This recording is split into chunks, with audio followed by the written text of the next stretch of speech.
नमस्कार दोस्तों, आज की इस वीडियो में आप क्लास 10th की विलोपन विधि सीखने वाले हैं, वो भी बहुत आसान तरीके से। आप इस वीडियो को पूरा देखिए, आपको विलोपन विधि एक सिंपल तरीके से और ऐसे तरीके से कि आप कभी उस तरीके को भूल नहीं पाएंगे। इस वीडियो में हमने उस तरीके को सिखाया हुआ है। आज आपको विलोपन विधि हम इस तरीके से सिखा देंगे कि आप फिर कभी भी इस 4 नंबर वाला क्वेश्चन को, जो कि क्लास 10th का मोस्ट इंपॉर्टेंट क्वेश्चन होता है, विलोपन विधि से सॉल्व करना, किन्हीं दोनों समीकरणों को आप कभी भी नहीं भूलने वाले। आपको हमेशा ये क्वेश्चन याद रहेगा। चलिए शुरू करते हैं। यहाँ पर अगर आप क्लास 10th में हैं तो आपको 2 समीकरण को हल करना होता है, वो भी विलोपन विधि से, जिसमें पहला समीकरण दिया है 3x + 4y = 10। जो पहला समीकरण है उसे हम नाम दे देंगे समीकरण नंबर 1, क्योंकि वो पहला समीकरण है, इसलिए समीकरण नंबर 1। दूसरा समीकरण है 2x + 2y = 2, इसे नाम दे देंगे समीकरण नंबर 2। दोनों ही समीकरणों को हमने नाम दे दिया, पहला समीकरण 1 और दूसरा समीकरण 2। अब विलोपन विधि में आप क्या करते हो, इन दोनों ही समीकरणों को उठा लेते हो। तो हम क्या लिखेंगे, हम लिखेंगे समीकरण 1 और 2 से, समीकरण 1 व 2 से, दोनों ही समीकरणों को आप उठा रहे हो, इसीलिए आप समीकरण 1 और 2 से ऐसा लिख देंगे। तो इन दोनों समीकरणों को आप नीचे उतार दीजिए। ठीक है, पहला समीकरण है 3x + 4y = 10 और दूसरा समीकरण है 2x + 2y = 2। दोनों समीकरणों को उतारने के बाद आपको विलोपन विधि शुरू कैसे करना है, ध्यान दीजिएगा। आपको यहाँ पर गुणा के 2 चिन्ह लगाने हैं। अब यहाँ पर आप सोचोगे कि किन नंबरों से गुणा करने वाले हैं। आपको बहुत अच्छी सी ट्रिक याद रखनी है कि x के जो भी गुणा में यहाँ नंबर लिखे हैं, तो यहाँ पर x के गुणा में 3 लिखा है और नीचे x के गुणा में 2 लिखा है। आपको इन दोनों नंबरों का क्रॉस में मल्टीप्लिकेशन करके लिख देना है। मतलब 2 का गुणा आप ऊपर कर दोगे और 3 का गुणा आप नीचे वाले समीकरण में कर दोगे। इसे आप क्रॉस मल्टीप्लाई की तरह याद रख सकते हो दोस्तों, कि 3 का नीचे वाले समीकरण में गुणा करेंगे, 2 का ऊपर वाले समीकरण में गुणा करेंगे।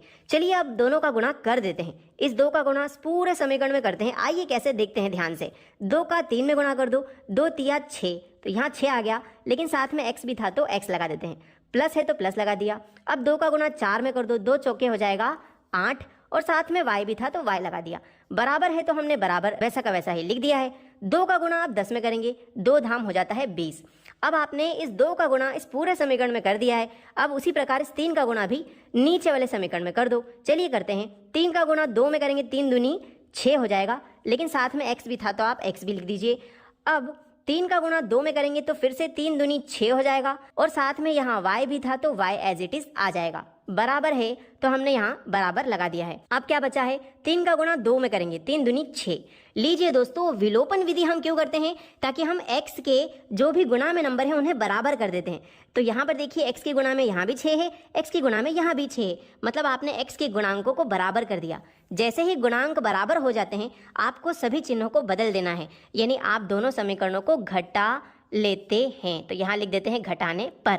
घटाने पे क्या होता है, सभी के चिन्ह बदल दिए जाते हैं।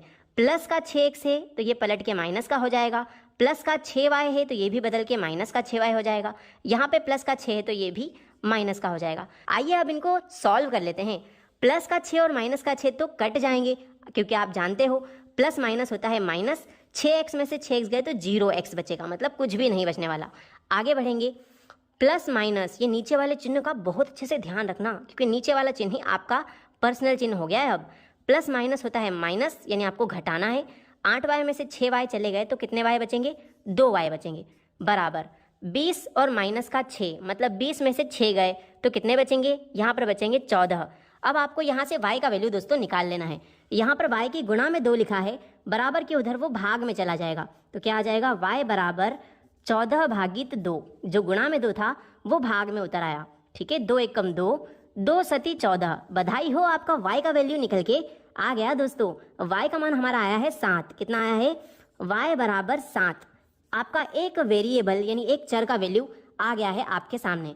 अब आप क्या कीजिए, इस y का मान या तो आप समीकरण 1 में रखिए या समीकरण 2 में रखिए, आपको x का मान भी आसानी से मिल जाएगा। तो यहाँ पर हम लिखेंगे y = 7 समीकरण 1 में रखने पर। आइए हम लिखते हैं, क्या लिखेंगे, y = 7 समीकरण एक में रखने पर, आप पूरा लिख लीजिएगा कि y बराबर 7 समीकरण 1 में रखने पर। क्या आपको समीकरण 1 याद है दोस्तों? तो अगर याद है तो आप कमेंट सेक्शन में हमें समीकरण 1 लिख के बताइए। और आपको ये वीडियो कैसा लग रहा है, हमें आप अगर 10th क्लास के स्टूडेंट हो तो कमेंट में जरूर लिख के बताएं कि मजा आ रहा है या फिर नहीं आ रहा है इस वीडियो में।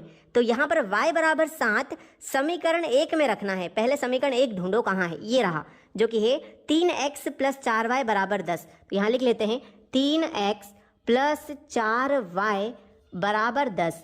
यहाँ पे आप क्या रख रहे हो, y की जगह 7 रख रहे हो। चलिए रखते हैं 3x + 4 गुणा में लिखा है y और y की जगह है 7, तो यहाँ पर 7 रख देते हैं y की जगह पे, बराबर है 10, तो 10 लिख दिया। अब इसको सॉल्व कर लो, आराम से x का मान आ जाएगा।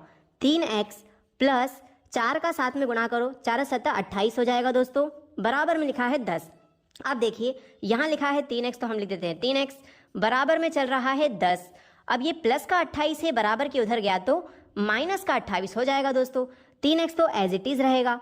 अब यहाँ पे देखिए 10 में से 28 नहीं घट सकते, तो हम उल्टा करेंगे, 28 में से 10 गए तो यहाँ पर 18 बचेंगे। इन दोनों में बड़ा नंबर कौन, 28 है, जो कि माइनस के साइन के साथ है, तो बड़े अंक का चिन्ह लगेगा माइनस का। ठीक है, अब आगे यहाँ पर 3 गुणा में है, बराबर के उधर 18 के बटे में चला जाएगा, तो आ जाएगा x बराबर -18/3। चलिए अब आप इसको 3 से काट दीजिए, 3 एकम 3, 3 छंग 18, तो यहाँ पर x का वैल्यू निकल के आया है -6। और बधाई हो, आपके x और y दोनों के ही मान हमने निकाल दी हैं। आप चाहें तो स्क्रीनशॉट ले सकते हैं। इस तरीके से आप विलोपन विधि करेंगे तो आपके दोनों ही चरों के मान यानी x और y दोनों के मान आप बहुत आसानी से निकाल सकते हैं। आपको यह वीडियो कैसा लगा कमेंट सेक्शन में जरूर बताइएगा। आप अगर प्रतिस्थापन और वज्र गुणन यानी एलिमिनेशन मेथड, सब्स्टिट्यूशन मेथड और क्रॉस मल्टीप्लिकेशन मेथड तीनों ही सीखना चाहते हैं तो डिस्क्रिप्शन में हम इन वीडियोस के लिंक दे देंगे।